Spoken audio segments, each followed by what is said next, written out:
Install a support on the door. The support must be 55 mm away from the side. Make an internal slot at the beveled edge of the door.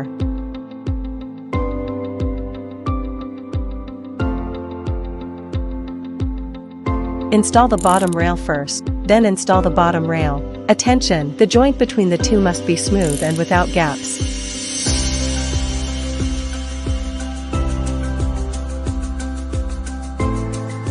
Place the parts into the corresponding track in turn. Be careful in the right order.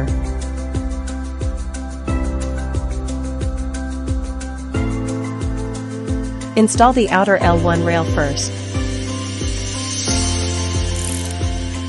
Connect the two tracks together using a connecting plate.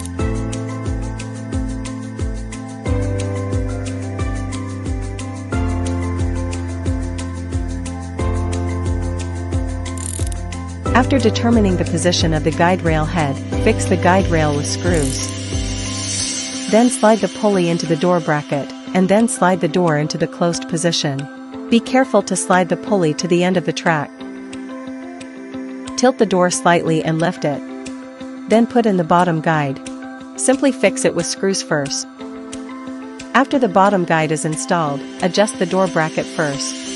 Unscrew the adjusting screws in the bracket, adjust the front and rear, so that the door and the door frame are aligned horizontally and vertically.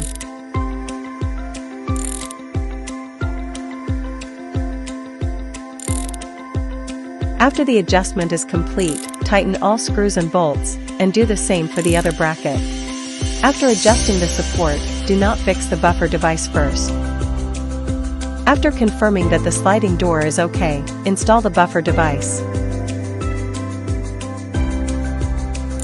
After the installation is complete, slide the door. If there is a problem with the buffer, it can be adjusted by adjusting the position of the buffer trigger.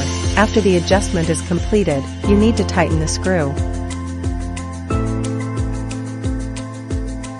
Adjust the top of the door and then adjust the bottom. First loosen the screw for easy adjustment, and then make sure that the door is parallel to the door frame before fixing the device. After the door is adjusted up and down, ensure that the sliding is okay, and then fix a buffer block on the L2 track and the bottom of the door.